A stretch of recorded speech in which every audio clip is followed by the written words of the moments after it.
Okay, ready. And we're live.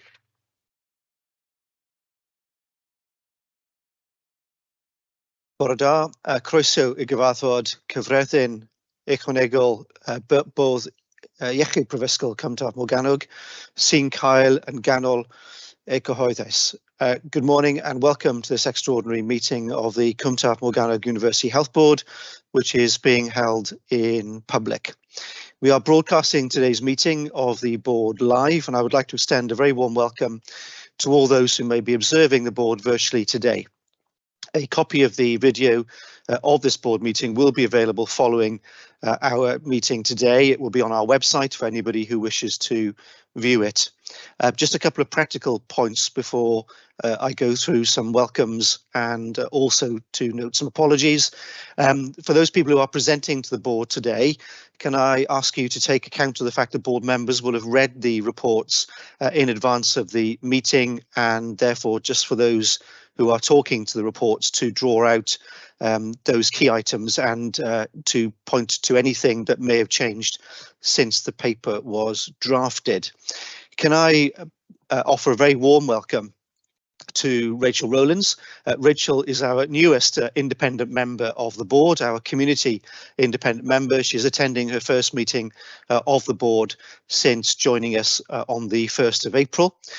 Also a very warm welcome to Stephen Harry, the Chief Ambulance Services Commissioner. Stephen is attending the meeting to lead the discussion in relation to the Emergency Medical Retrieval and Transfer Service report, and will also be able to answer questions that board members may have.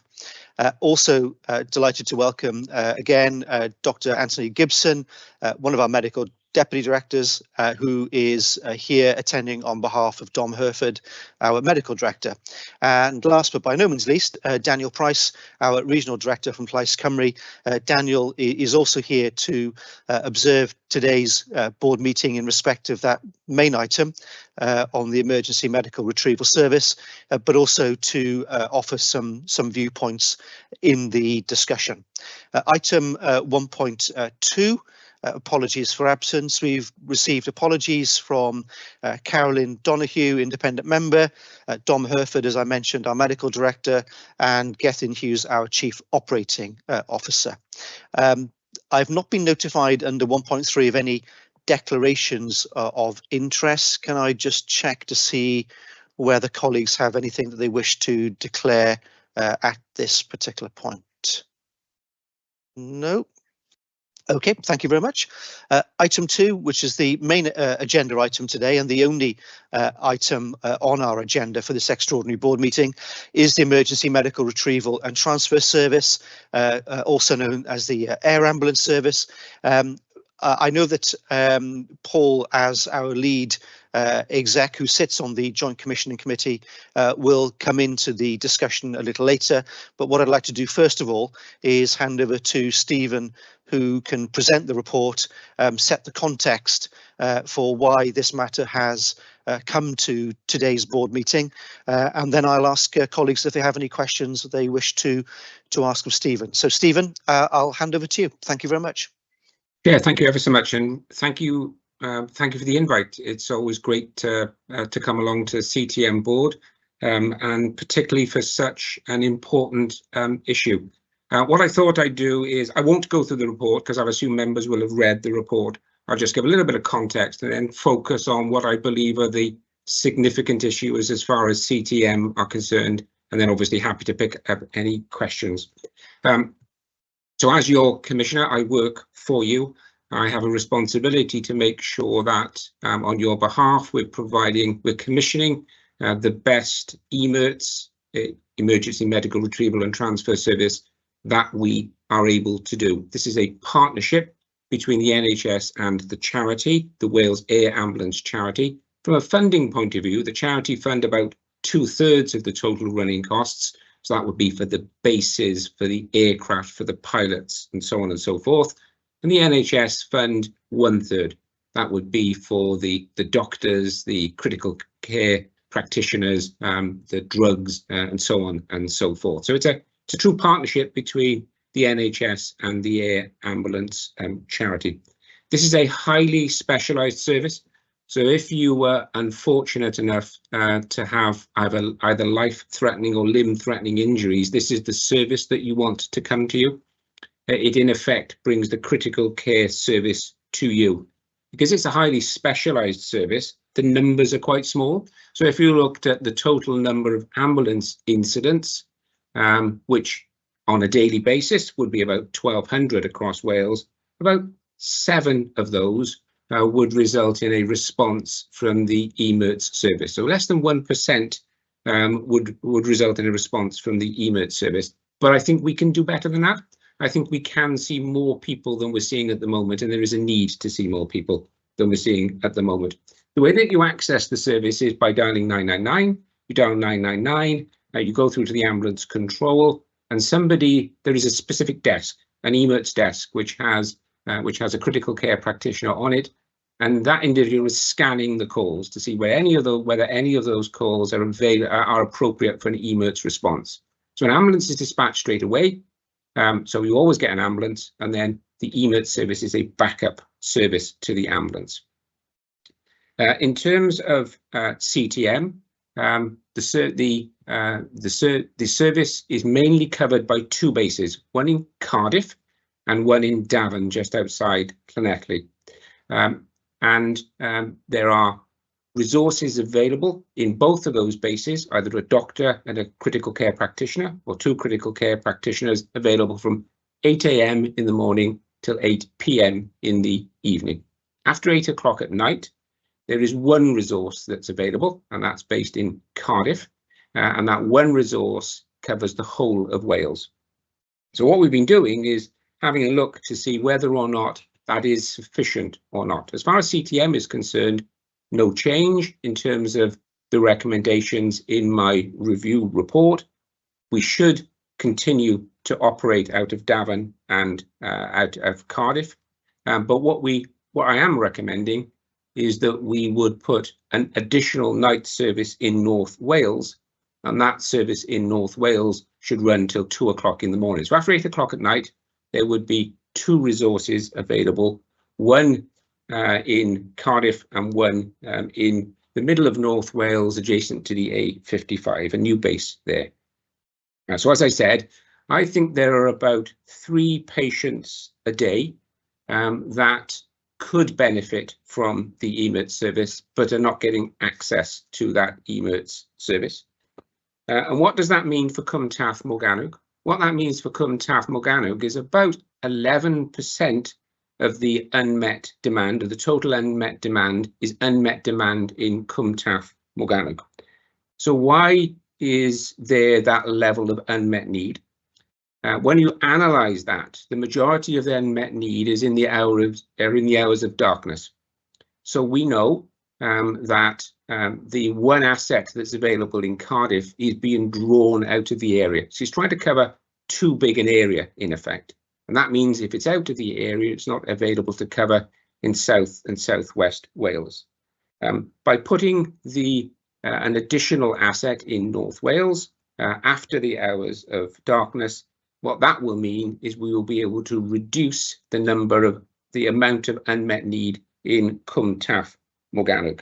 So I think that would be about 30 or 40 patients a year for Cwm Taf Morgannwg. So these are 30 or 40 individuals who potentially wouldn't survive, but got a much better chance of survival and would live better quality lives. We know that because the service is strongly evaluated. We undertake independent evaluations of the service, and we know that the expert clinicians that work on the service provide an excellent service. They bring the critical care service to the patient, and more patients are surviving as a consequence of that.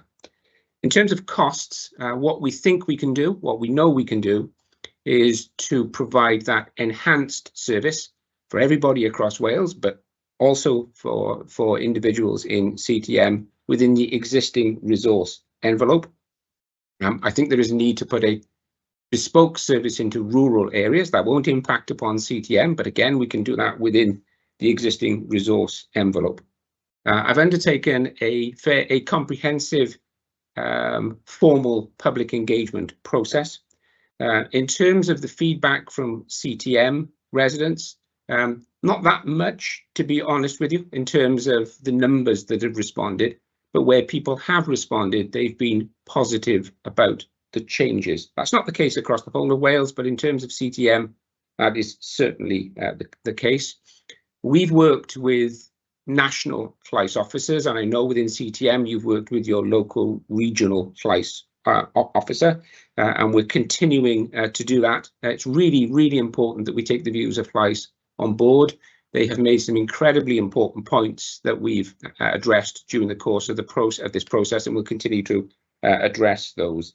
I think the final thing I'll say, Chair, is that I've carefully considered all of the recommendations. I believe that they will provide a better service, not only for everybody across Wales, but for people within CTM. And I'm happy to pick up any questions that any colleagues might have. I didn't want to talk too much because this is more about, I guess, individuals having an opportunity to pick up any questions. I'll turn my camera off and turn it back on if that's so. I think that's the protocol, Chair, is it? It is, Stephen. Yep. Thank you very much. That's very helpful. Thank you. Before I ask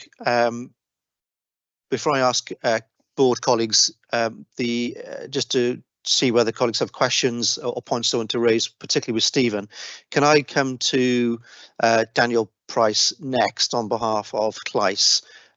Daniel obviously is very familiar with this particular subject, having been involved with it for some time, and of course he is our regional director for Cwmtaf Morgannwg. So Daniel, I'll come to you next. Thank you, Chair. Can you hear me? I can perfectly. Thank you. Just put my headset on. Thank you. So yeah, just to add some context, because Llais Cymru now has to take a national position, as Stephen alluded to, and then we've got the local context as well.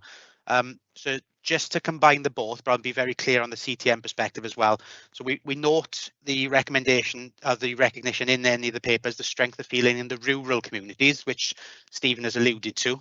Speaking about any engagement that's received, we note that there is a limited number for CTM. Feedback has been positive in Stephen's reports. What I have to say is Llais CTM has not received any direct correspondence from any members of the public or our communities in relation to emerts. So anything that has been received has gone directly through to ESCIN, their engagement process.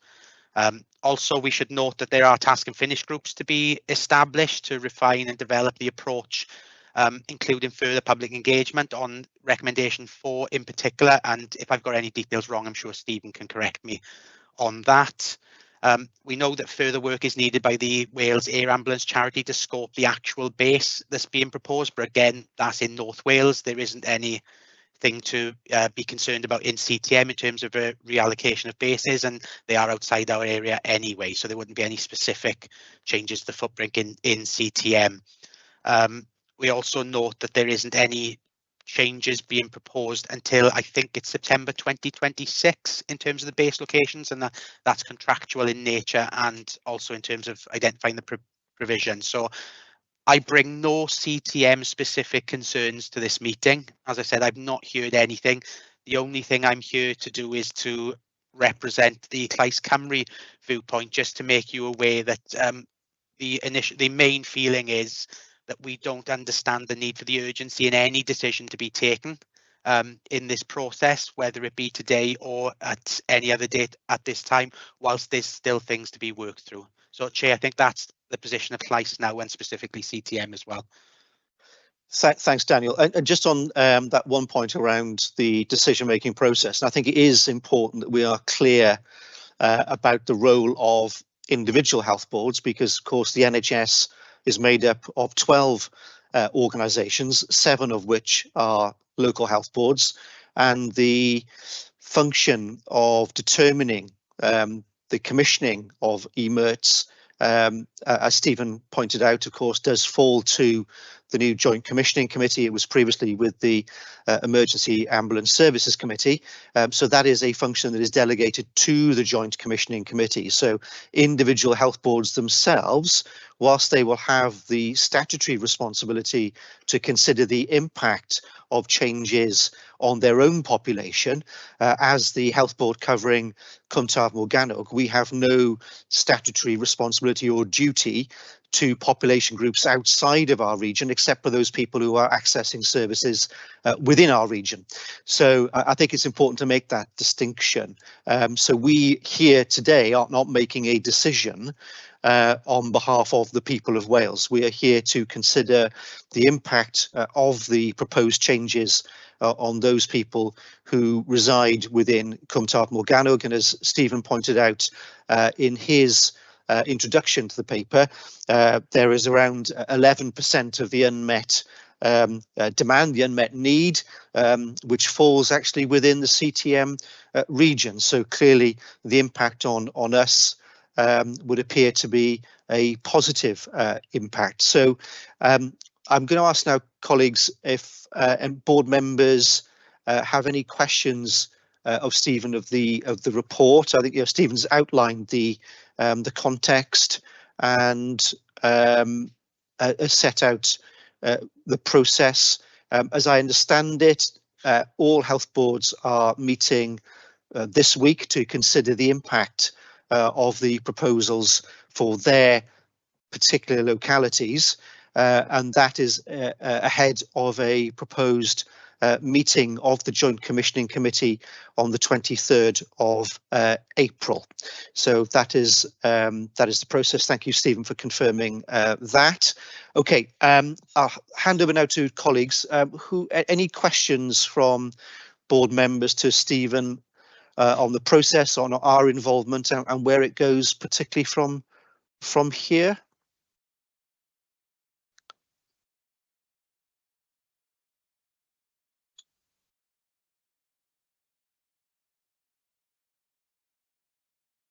Thank you, Nicola. I'll hand over to you. Oh, you're on mute, Nicola. There's always a first, isn't there? Thank you. Thank you, Chair. Thank you, Steve. I just wanted to pick up on, Stephen, when you talk about the extra resource, the extra improvement for CTM, and you talk about existing resource can support the change. But within the paper, it talks about the risk of decreased donations, which could potentially threaten sustainability. So even though you've talked about there is the resource, how much of an impact could that have on CTM, given that you've already said 2/3 are funded by charity? So can we be sure that the funding will continue enough to support CTM? Thank you. Thank you, Nicola. Stephen, I'll come back to you. Yeah, thanks, Nicola. One of the reasons that I think we need to make a decision promptly is to give the charity some certainty. If we can give the charity some certainty, that allows them to redouble their efforts in terms of fundraising and any risks that there would be in a prolonged decision-making process. So you're right, there is a potential risk that the longer the process goes on, the more risk comes to the charity in terms of their fundraising efforts. That's why we're saying we need to make a decision promptly to mitigate against that risk. The charity has been and is a successful charity, so it is a solid charity, but we need to make sure that we're taking decisions promptly, I think, to mitigate risks to their reputation, which might occur through an elongated process, Nicola. Thank you, Stephen. Thanks, Stephen. Thank you, Nicola. Okay, are there any other questions from board members before I ask Paul to just give his perspective as Chief Exec? No. Okay, Paul, I'll come to you. Many thanks.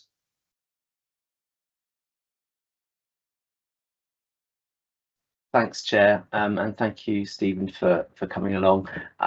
Board members will appreciate this is, as Daniel's just said, this is obviously a change that has implications across the whole of Wales. But as the Chair's rightly said, that our responsibilities is to today look at this from a perspective of CTM, and I think from a CTM perspective, it's clear that we will see an enhanced service for our population with these changes. I recognise also there are some concerns raised with other health board areas that are in the more rural parts of Wales, but I think that is a conversation that will be played out in the JCC, where we will have to sort of make have those conversations around the balance between what we're trying to achieve for the whole of the population and the implications there may well be for different parts of Wales. And I know Stephen and colleagues are working hard to provide assurances on the outstanding questions that have been raised, particularly around the alternative provision that might be available within rural areas to support the air ambulance service. I think as has just been said, there is priority to get this agreement on a way forward concluded relatively quickly, because the air ambulance charity are obviously wanting certainty for themselves. And as Stephen's rightly said, given that 2/3 of the service is funded through donations from the charity, it's really important that we maintain that positive relationship with the charity. And I know they're also meeting with the minister later this month to talk about their concerns and the need for a rapid resolution and direction agreed across the JCC. So my feeling is, from our CTM population's perspective, this will enhance the services available to our population and improve the availability of this really important resource for people who really need it in particularly overnight.